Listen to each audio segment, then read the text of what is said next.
Welcome, stranger. It has been a while, a long while.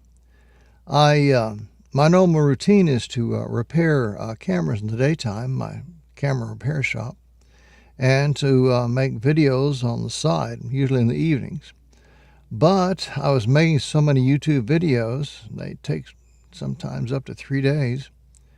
I was getting too far behind in my repairs, and when the turnaround time got to be up to about 3 months, I decided I better stop making videos and spend full time on my camera repairs and get caught up. I'm at a point now to where I can make some videos if I want, and I decided to make one on an AE-1 program, which a customer sent me. The AE-1 and AE-1 program are different cameras, but they do have similar problems. The battery door was broken in this camera, which is common. It had the mirror squeal, which is very common. And what else? It had been in storage for over a decade. Foams was all shot, of course. So I went ahead and took it in, tore it down, replaced the foam, oiled it, fixed the battery door, fixed the squeal. And the camera right now is in parts on my desk and at what I call the halfway point. And what am I trying to say? I'm going to do a vlog video or make a vlog video, kind of give you a tour through the camera, show you where the different parts at and what they do.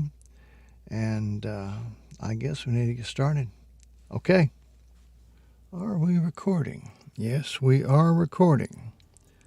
Okay, we'll start with the top cover, which is always my favorite thing to start with when I'm doing a vlog on a camera. And that button there. Okay, top cover. Get these out of the way so the Sony doesn't focus on them. Maybe move this back just a bit. All right. AE-1 program top cover. And there it is, printed to prove it. And your hot shoe. Where to start? Well, guess we could move in a little bit.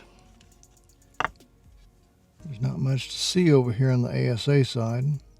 I call it the ASA side because on most cameras the ASA is located here. Not on all cameras, but on many of the SLRs. And first thing I like to look at when I'm checking out a camera is I like to look at the to see if there's any dings along the side here. And I don't see any. And I do see some scratches there and some rub points right there. That edge is okay. I just don't like blows along the edge here. I'll forgive almost anything else, but I do not like blows, dings, or bent spots along the top cover. And something poked it there, but that looks good. But I do see some damage here, unfortunately. Right here on the hot shoe. If you look at this one, it's straight. And if you look at this one, it's bent slightly. In fact, what probably happened is something hit it and bent it down, and then they got pliers or something, needle nose, and they bent it back up. And let's see, I can get hit the light on it here, and you can see it's bent down. There we go. It's bent down there. They didn't straighten it totally out. I normally would replace the hot shoe on a camera like this when it comes in, but this camera had sentimental value to, I think it was a father's camera, and they wanted it to stay as is. On the forms that I give customers, I have a box they can check that says leave it as condition as is, don't replace parts unless necessary. So because nobody wants the camera back that doesn't look like the original, that kind of spoils the point of it. You want it to be you want it to be exactly the same as the person that you love used it at. Okay, this sticker here, I always kind of get a kick out of seeing a sticker that's still on a camera.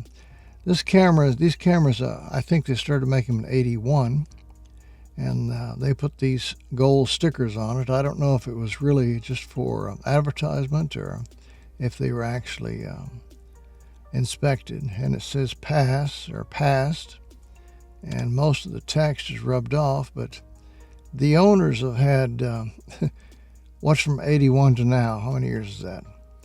They've had all those years, decades, to remove the sticker, but they chose to leave it on. I mean, the company wouldn't honor any warranty or fix it anyhow.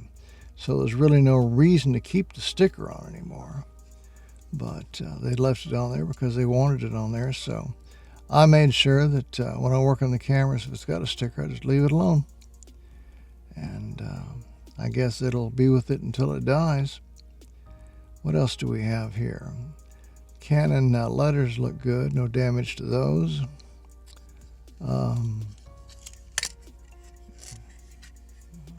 Butterfingers here.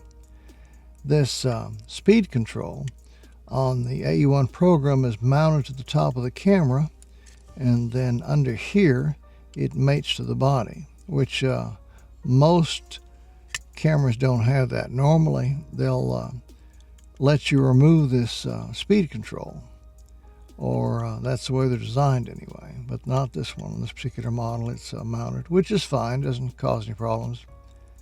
If it needs to be removed to be replaced, this bezel here, if that's what you want to call it, is just held down by a piece of paper that has adhesive on both two sides, and you just press it on and it keeps it in place. I've never seen one come loose, so it's a good system. And you have to get a knife blade underneath this and pry up. And usually while you're doing that, you'll damage this bezel slightly, not much, but a little bit. So I tend to leave the bezels alone and not touch them, so I don't damage them. I only remove them if they need to be replaced. The control needs to be replaced, it's damaged. Maybe it's got a really heavy ding on one side, or maybe the numbers have been rubbed out for some reason. Anyway, that's kind of unusual on this camera. Right here is a little brass stud. It's not too long, 1/4 of an inch, maybe a little bit longer. And when you put your plunger here, usually made for timing out photos, like if you were taking pictures of the moon and the stars and you didn't want the camera to shake, and you put forgot now, drawing a blank, cable release, there we go, in here, and you pressed it. When you do that, it pushes this little brass stud against the body and fires your picture. And so you say, well, when you take the top cover off, the first thing a DIYer should do is pull this out, get some heavy grease, and push it back in. Because if you don't, when you start to put the camera back together and you put it this way, if it's not in there really tight, it will fall into the camera and lock it up. Then you've really got problems. So you want it to stay in here because it's loose. There's nothing holding it in there but the grease I put on it. And so you grease it and push it up in there. And that way, when you put the top cover on, you know it's going to not fall on your camera. Okay, that's probably more than you wanted to know about this top cover, but it is a camera vlog, and that means kind of like a tour. We're going to tour through the camera, and I explain these little things as we go along. I never get it all, but I get a lot of it. Here we get into the base plate, which is anybody that hasn't watched my videos before say, well, okay, it's the base plate, so what? Well, the base plate is going to give you your history on the camera. If you're buying it at a camera show or off eBay, and eBay has some close-ups, you can look at this base plate and see how rough the camera has been treated, or well taken care of. Like on this particular one here, and I'm going to move in close here, you can see where the metal has actually been rubbed off and then broken off this plastic here. This base plate is plastic and it's covered with metal. Same with the top cover. They did that to either save money or they did it to save weight. I don't know, to make the camera lighter. But here again, you can see that yellowish plastic, and you can see that the metal has just been crimped over the plastic, which when I first saw that, I was horrified. The covers and bottom covers on cameras was always made of steel or brass, and all of a sudden now they were putting plastic in them, and I remember being very disappointed at the time. Here's another one. Let's see how close can this macro get anyway. That's pretty close. You can see where the metal is separating from the plastic there, and it's very obvious. But you wouldn't know unless the metal was coming off. You can even see where the plastic is worn. So just looking from the top cover and bottom cover, top cover looks really good. Really, it is maybe what would you call it? Excellent. Couldn't be mint. It was excellent, but this is only what I would call good down here. So if you're buying the camera, you can say, well, okay, it was treated this way or that way. Okay, move that aside. And now we're going to get to the film door. I've had people complain before in the comment section about me reviewing the film doors, because it seems they want to get to the good stuff, the mirror cage and the body. But there's one important thing here that the film door does that you can't see anywhere else.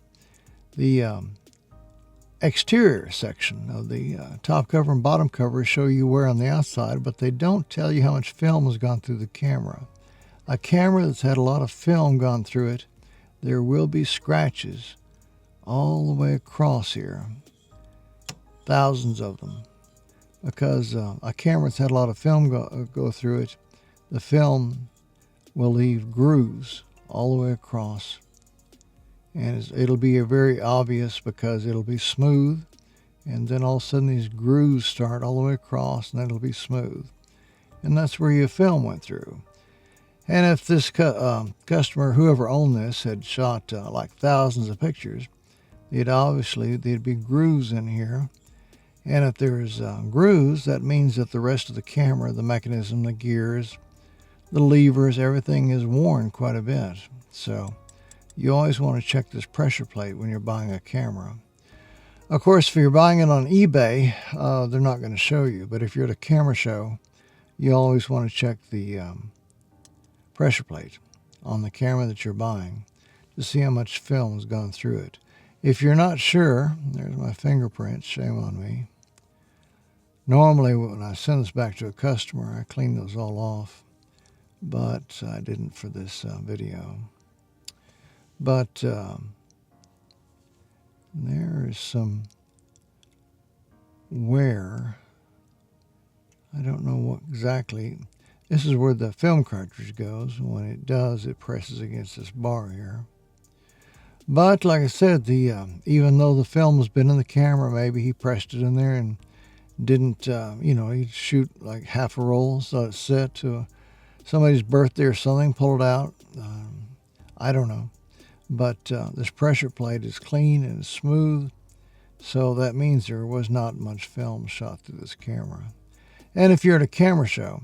And if you're not sure, just open some backs on 2 or 3 cameras, and sooner or later you'll see one that's really grooved, it's got a lot of wear, and then you'll have a reference and you'll understand what I'm talking about.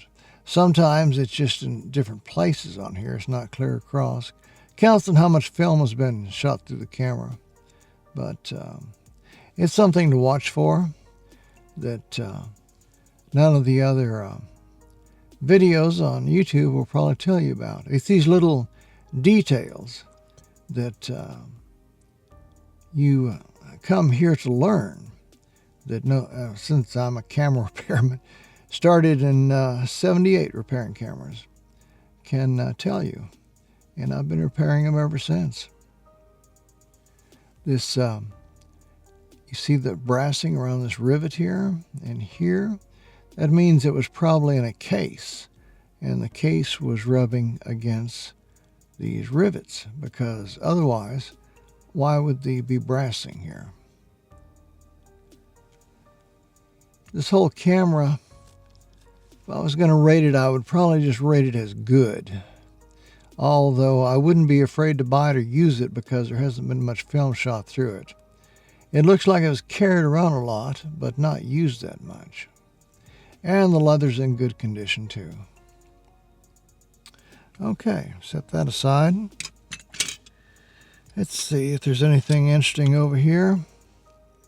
This is, I don't know if I'm pronouncing it right. It's a piezo that the camera will make a noise under, I can't remember now, probably low light conditions when your meter is, there's not enough light to take a picture. That'll buzz or whatever it does.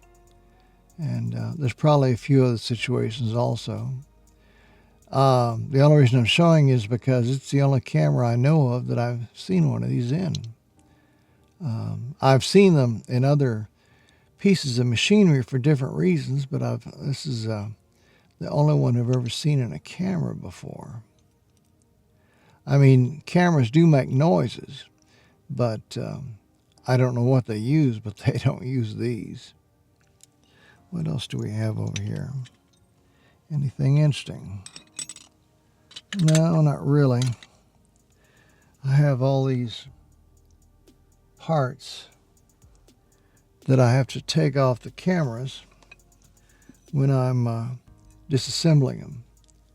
Like here's the eyepiece, and quite often these eyepieces are made, let's see if I can, it's always got to catch the light on it to show you these things, because the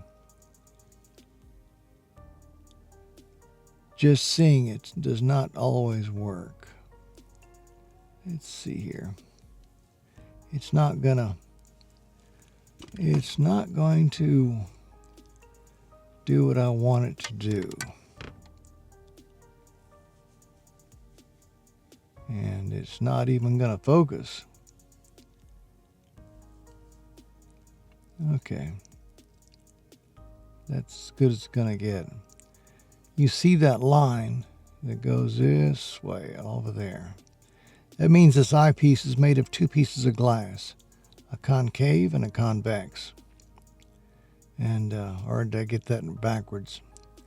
What'll happen on a lot of these older cameras, you got to kind of watch for, especially if you're buying one, is you'll look through the glass here and you'll see a big yellow bubble, and usually in one of the corners.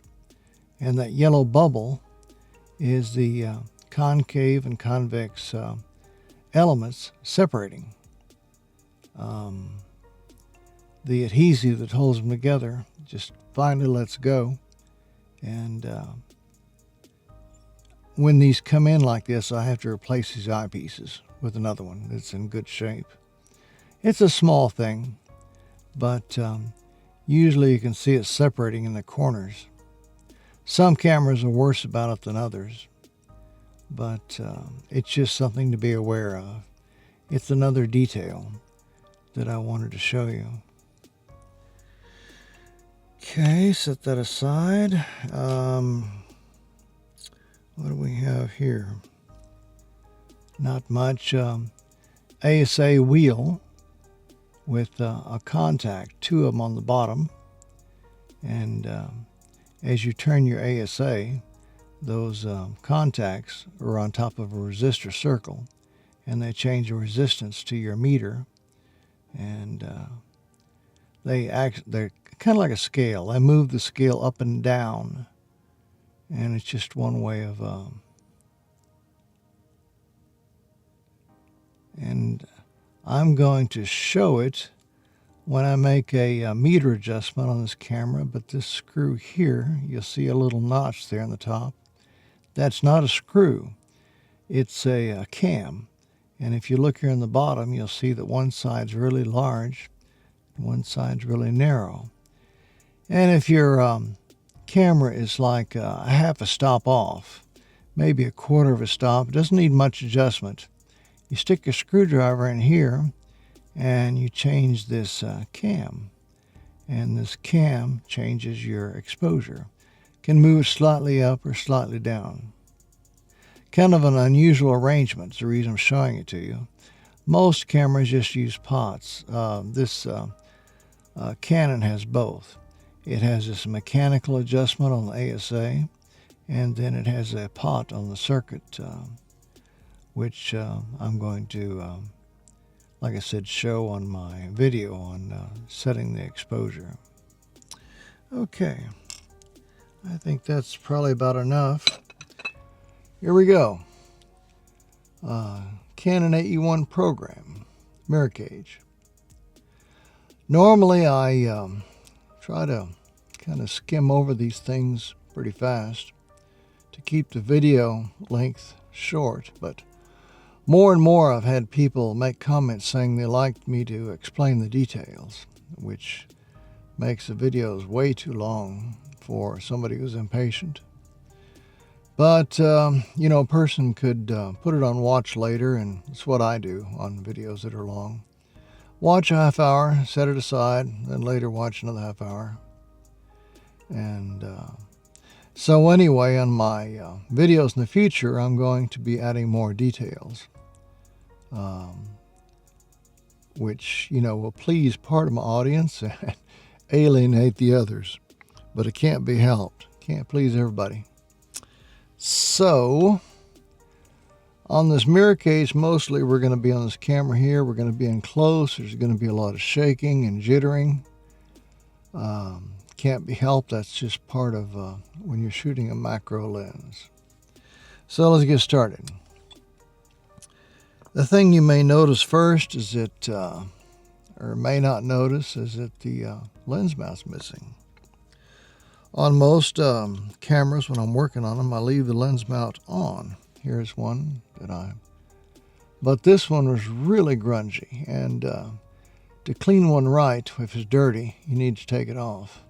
And then it also might be damaged. This one cleaned up real well, looks good. Set that aside. So the front is off. What else we got here to talk about? Here we've got the stop down lever, which when you've got your lens on, you take your picture, it moves over and tells your lens to stop down the aperture when you're taking your picture. All happens in a blink of an eye, so of course you never see it. And then this lever up here controls the f-stop the lens is going to be set at, and when you're in program mode.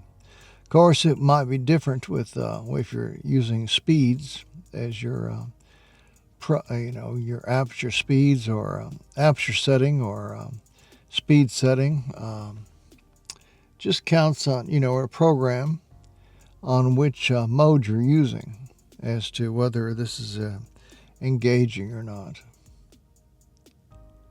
But what happens is that when you take your picture, normally lenses are open. So if you're taking your picture, let's say it starts here at 2.8. As it goes down, maybe this is 5.6. Over here is maybe f8, then f16, then f22. Counting how far it goes down, that's what it sets your lens at. Okay, and you say, well, what controls that though? Oh, all kinds of fun stuff back here. Let's put it up a little closer.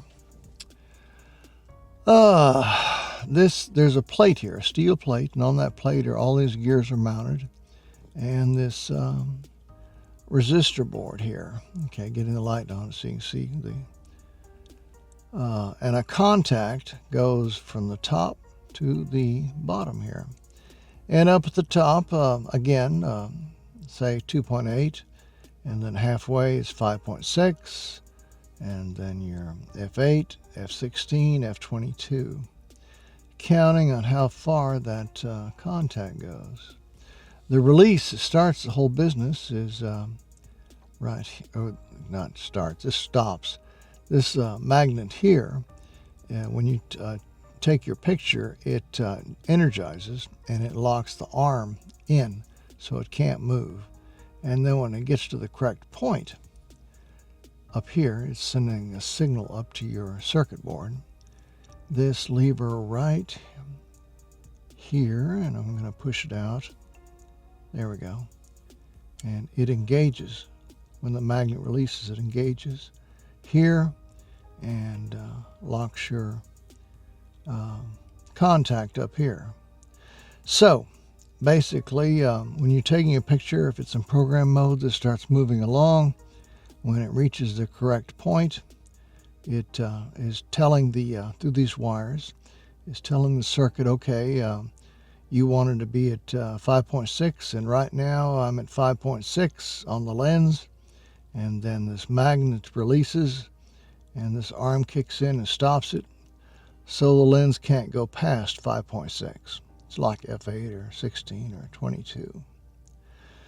And there's probably more to it than that, but as a repairman, that's all a repairman needs to know. He needs to know kind of what it's for, and if it's working properly, and if not, he can undo the screw, say here and here and here, pull that whole plate out with the gears and the circuit board here, and put in another one. There are no new ones, but he can put in a used one that's working properly. So that is kind of how this mechanism here controls this arm here, which engages your lens, which controls your f-stop. Pretty cool, huh? A lot more fun than digitals. Down here in the bottom, nothing special, just gears and levers. And over here, gears and levers, which do nothing more than control the mirror going up and down. In fact, to charge it with it out, you push this right here. I'm going to push it over and charge it. You heard it click into place. Okay, and the way to release the mirror is by pressing this lever right here. I'm going to do that right now. And so you see the mirror went up and hit, and you can see the stop down lever went over, because you can see the red dot went over. And if this were mounted with a lens, and this mechanism here was all hooked up to the body, this would go down and stop at the correct point if you were in program. It acts differently with counting what mode the camera's in, as I explained. Now the body, after the shutter fires, trips this lever right here, and this lever here, or is it this one? I should know. I don't know. If I were working on the camera, I would glance at it and I would know, but right at this point, I don't know. Sorry about that. Embarrassing moment here. Didn't prepare myself.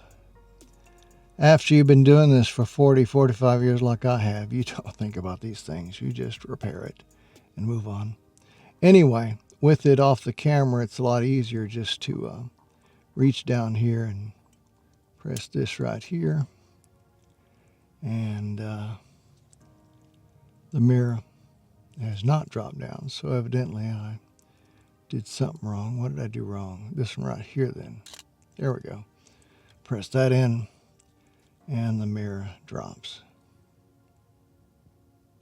When I'm repairing cameras, I'm not making videos, so yeah, I've done it so often I don't even think about it. I just reach in there and trip it and put the mirror back down and keep going. Sorry about that. Okay, we're moving on to the infamous mirror squeal. And for that, we need to get in real close. So we're going to do like this. And shake, shake, shake. Okay. If you're looking here, this is a governor made of 4 gears. Brass gear, plastic, plastic, brass gear. And the culprit is this first one here. When the mirror goes up, when it was new, of course, it didn't squeal. But sorry about that. Nose itching. The lubricant dries out on this particular wheel here. So when the mirror goes up, the governor is, this, by the way, is a solid brass wheel, flywheel, I guess you'd call it, starts squeaking. I've never known any other camera to do that except for this camera. Unusual. There's no way Canon could have caught that. They wouldn't have known. So when I get that, I put 1 drop of oil here on the outside, and then I move this over, and if you look, you can see something shiny. That's a shaft in the back, and put 1 drop there. 2 drops, that's it. And that'll stop the squeak. And people send in their cameras for that, and I charge them $300. I have to pull the mirror cage to get to it. Of course, while I've got their camera apart, I'm replacing the foam and oiling other parts and setting the shutter speeds and the meters and stuff. So it's not just $300 for this, but this quite often is what they come in for. Okay, and that's how you fix that. This was the battery door that I told you at the beginning of the video that are replaced, I think on the intro, I'm not sure. And here's the latch. Usually breaks, here's you see the shaft goes through this right here and over here. And I can't quite get the light right to show it. Anyway, it's made of plastic, and it breaks off there. And this latch up here also breaks. It's plastic also. Pushed in slightly. Pops up. Yeah, you can see them here. There's one. What does the shaft go through? There, here and here. This spring here keeps tension on the door. Not that important, really. But when they first started making these cameras, these were made out of metal. And they held up a lot better. In other words, this was metal. This was metal. I think this over here was still plastic. These would still break. But here and here did not break. So anyway, there's nothing much you can do about it to prevent it, except just be easy with it when you're opening and closing it. Don't get ham-fisted. Don't be pressing it too hard. But it still might break anyway. What else have we got on this camera to show you? This mirror cage. A lot of stuff on this. Here's a small board, circuit board, with a chip on it that goes inside, which controls your LEDs. Of course, the wires go to the circuit and set them up. This is getting longer, but we only got 2 more things to look at, and then we can turn off the camera here and take a break.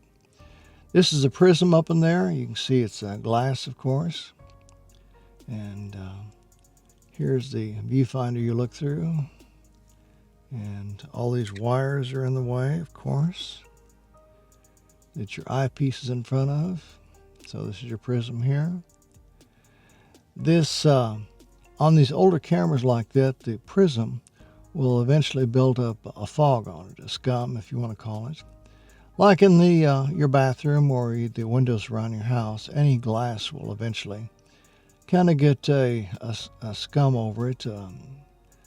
You know, when you wipe it off, you can see it come off.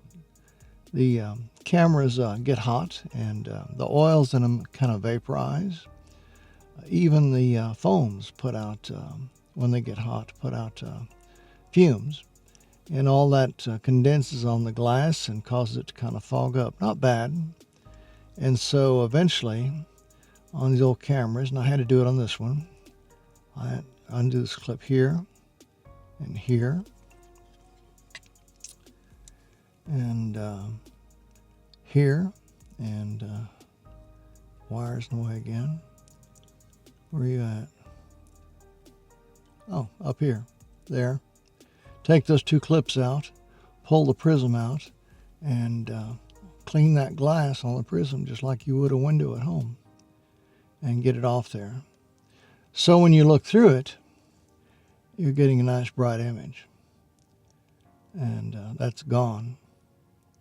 Kind of a trouble to get to on some of these cameras, but well worth it. As you remove it, you can see definitely where it's been removed. Because a camera that's just a couple of years old is not a problem, but one like this is 40 years old. Yes, it builds up. And it will, even though you may not notice, it will cause your picture, nose itching again, to be, you'll lose contrast. You look like you're looking through fog. Okay, that is it. That's more than enough. The customers who watch my videos said they liked the details and they wanted more details. Well, on this particular mirror cage, there was a lot to talk about, and there was a lot of details to talk about. This right here, by the way, is a light shield. It won't damage anything, but they quite often get loose too.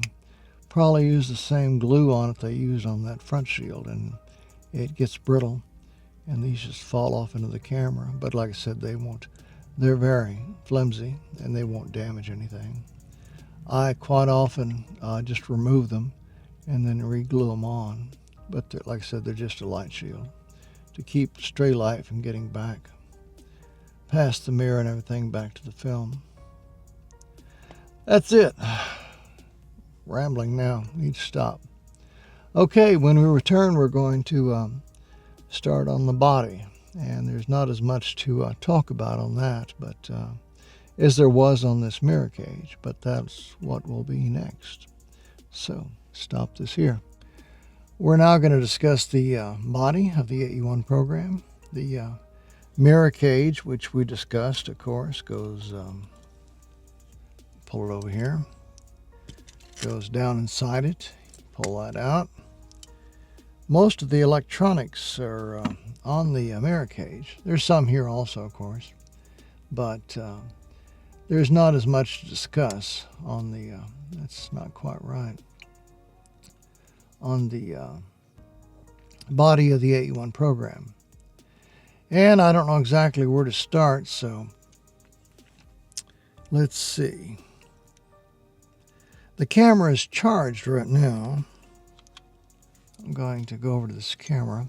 You really got to get close up to understand the camera. You can't see it if the camera is up overhead a foot. This is what I call a kick magnet. I don't know what the official name is. And the thing is that when you charge the camera, it's magnetic and it holds this arm here in place. And so when you press the button on the top of the camera, you are energizing this kick magnet, and it will kick that free. And we can't do that since there's no battery or anything in it, electronics, but we can move this over that way, and you can see that's what happens. It kicks back. when it kicks back, this arm here engages the bottom of the, oops, you can't see, of course. I can see, but you can't see. Engages this right here and releases the mirror, which I showed you in another part of the video.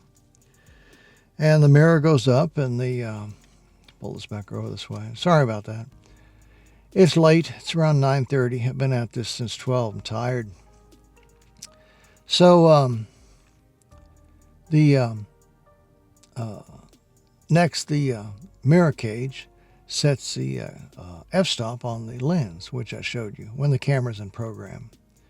And so after that, it's ready to take the picture. The shutter is charged. So what it does is the mirror cage presses this right here, and you probably won't be able to see it. It's 12 milliseconds across, and so it's really hard to see. If you blink, you'll miss it. So what happened was then is the opening and closing curtain went across together. There's no opening, so there was really no exposure. How that's controlled is with this magnet right here. This magnet holds the opening curtain in place. Lets the holds the closing curtain in place. The opening curtain goes across, and the film is exposed then.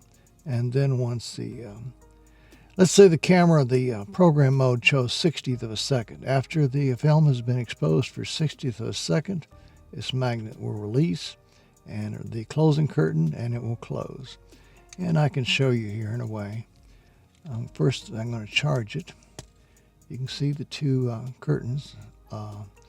This is your closing curtain. This is your opening curtain. Okay, now it's charged. Now, what happens when all this cycles, I'm going to close this magnet manually and push it in, and I'm going to press this up here as if the camera tripped it. Okay, as you can see, the opening curtain has opened, and the film in the background, if the film was there, would be exposed. And the circuitry in the camera, when the camera had been exposed for a 60th of a second, would release that magnet that I'm holding, and it would close like that. And that's how you get your exposure. And then you have to start all over again. When you advance this, the whole camera charges and repeats the very same cycle. The opening curtain is wrapped around this bottom roller. The closing curtain is, the ribbons are tied to this roller here because it can't move out of the way. It's got to stay there to block the light. So only the ribbons get wrapped up. This camera has plastic gears, which I detest. I wish they hadn't put them in there. They kind of ruined it for me when I saw them. Plastic was, oops. Sony's trying to focus on this over here. It's having trouble. Let's see here if I can sneak in here and get some. No, I can't. That's in the way. But there's a plastic gear right back here, and a plastic gear here, and some plastic wheel gears, and here you can see a lot of plastic gears, and those gears eventually are going to get brittle and the teeth are going to break off. I haven't received any cameras yet that where the teeth have been broke off the gears, but eventually it will happen. And the AE-1 is a better camera if you intend to keep it a long time and give it to your kids or something, or somebody. This camera here, I really like this camera, but it's not going to last, not with those plastic gears. Eventually it's going to, those are going to start breaking. And as you can see, that'd be a mess to replace. And then what would you replace them with? Where are you going to get new gears? So, looking around some other things. Photocells here. As I remember, the AE-1 just has 2 photocells, if I'm not mistaken. This one has 1 photocell here at the top. This is the flex circuit. You can see the wires as the light shines through it, embedded into the plastic. And you can see your ICs. It has 2 of them, 1, 2. That's one thing I like about this camera, is they simplified the electronics. And kind of interesting to me is that when I discovered that Taiwan, this is 1981. And over here, Taiwan, 1981. I thought the cameras electronics were made in Japan at that time. Most were. At some point, I guess, started making them Taiwan. There's Taiwan again. LEDs show up in the viewfinder. That's what this controls. Okay, put that back over there, out of the way. Get back on this again. So what have we not covered yet?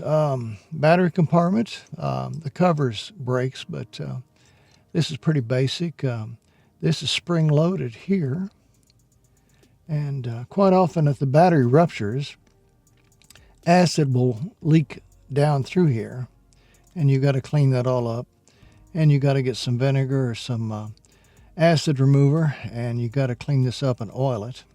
So it's pressing again, because when you put the battery in there, it has to press against it to make good contact. And if it's frozen in place, it will not.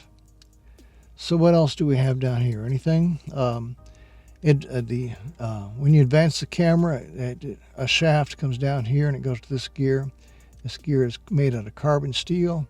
On your better cameras, all advanced gears are carbon steel because they take a lot of torque. And carbon steel gears are expensive to make because each one of these teeth has to be milled out with a diamond cutter of some type machine. I'm sure it does it real fast, but it still costs more than it would to make a stamp metal. Cheaper cameras that you can buy at that time, back at that time in the 80s, these were made out of just stamped metal. Stamped metal being, this is stamped metal, this is stamped metal, where they just stamp it out. The edges are sharp. They burr them down, make them so they're not sharp anymore. But it's a softer metal, but it's cheaper to make this and keep the cost down. Canon makes good cameras. You can see down here brass gear. Here's some screws that are brass. I don't know exactly what determines when they use carbon steel, regular steel, or brass. There must be some reason. They wouldn't just do it randomly. The right tool for the right job, or maybe the right part for the right job. And what else? Nothing else much down here to look at. And on this side, no, nothing that I can see. Maybe one quick thing. This is the ASA, where you get your ASA. Those contacts, each one is a different resistance level. Probably these green things are the resistors, and they control it. So when you're moving your contacts across these different levels, you're sending different resistances to this processor up here. Like if you were ASA 100, a resistance level would be sent up to here, but if the ASA was set to like 1000, then another would be sent, or like ASA 50. And I can find it here. This is the wheel that goes on top, that you set this on your ASA, and lift that off here. Counting on where you set your ASA, counts on what kind of resistance level your signal you're sending to your chip up here. And the same way on this side. This is your put that in the right place. I don't know, is it in the right place, or does it need to go over there? Kind of put it there. That looks right. This right here is your speed control here that go up to, again, your IC. I don't know which IC handles what. The manuals would explain it, but it doesn't. Those manuals don't repair cameras. They're there for reference. I don't find them too useful. When I first started repairing cameras, I used to read them quite often, but I found out that I was really kind of wasting my time. You got to understand kind of how the camera works, like I'm showing you, and then you know how to fix them. Here's your counter, film counter. It's just plastic wheel. All of them are that way. So here's your contacts that energize that magnet on the bottom, which fires the camera. Over here is on and off switch. Underneath is some contacts riding against, you probably won't be able to see it. Not important, really. On a camera like this, in fact, most of the cameras from that time, the components are what we call flush mounted, and they're embedded in this flex, and you can't repair them. You can't solder a chip. It takes a machine to put this in and put it in right. I've done it in the past on some Minoltas, but my success rate was only about 50%, so after a while I stopped doing it. In other words, they would sell you the chip, but I didn't have the skill to solder each leg in and make good contact. And plus, when you were soldering, you were sending a lot of heat up into the chip here, and you might damage it. And most of the other components in here never go out. They never go wrong, let's put it that way. And they're never the problem. And all my years of repairing, I've never had any of these go out. It's always the ICs that go out. And usually because of a jolt of electricity. For like when you're picking up the camera, you've been across the carpet and you're full of static electricity and grab your camera, that high voltage hits these chips, and most of these chips are rated at under 5 volts, and you hit it with several thousand volts, even though there's no amperage in it, it'll zap them. So when I got a camera in, and after I ran tests and made sure all the switches were good, and I realized that ICs probably were what the problem was. You have to unsolder this flex here and here, and you have to unsolder it down here, and you lift the whole flex out. That's including this anyway, like I said earlier, maybe, and it's nearly 10 o'clock. I've been at this since 1. I am tired. Brain's not working too well. Photocell. Got it finally. Photocell comes with it. The whole thing just lifts off. Back in the 80s, they weren't that expensive, and you could order another one and solder it in. And the point was that you could take one of these out and put in a new one by noon if you started in the morning, and you were done. But troubleshooting a circuit like this, and then troubleshooting it for why, I mean, you can't fix it. It's the components are flush mounted. Oh, you might be able to, replace a resistor or something, but that's never the problem. And we say, well, how do you know that it's the IC? Well, usually you can tell by the camera's acting. Whether it's firing or not firing, if the shutters are being locked open, you can tell by the diodes on the exposure meter what they're doing. After you've seen camera after camera fail, you kind of get a feel for what the camera should be doing and what it shouldn't be doing. And I'm rambling here. That's pot enough. That's covered pretty much the whole camera. Let's set it here and set it down here so we can see it. So that is it for the AE-1 program. We've been through the whole thing, and we just got through with the body, and now you kind of have a feeling for what's inside that camera. So let's call it a day. Later. Okay, that's it for the AE-1 program vlog tour. What? Pretty long video. I won't know how long until I get it out of the editor. When I first started making videos for this channel, I tried to keep them down to about a half hour, but because people like short videos, but more and more comments, they said they like the details that I add, so that's going to be my trademark in the future, is to add more details to my videos, which of course makes them longer. I added quite a bit of time to the mirror cage on this camera, explaining the different facets of it and how it worked. The AE-1 program has plastic gears, which I do not like. But the camera overall, I like it better than the AE-1 because it's smaller, lighter, and advances film smoother. If I had to choose one for myself, I would choose the AE-1 program. But from the standpoint of somebody that wants to fix up a camera and keep it for years and years and pass it on, probably the AE-1 would be a better camera since it does have all metal gears.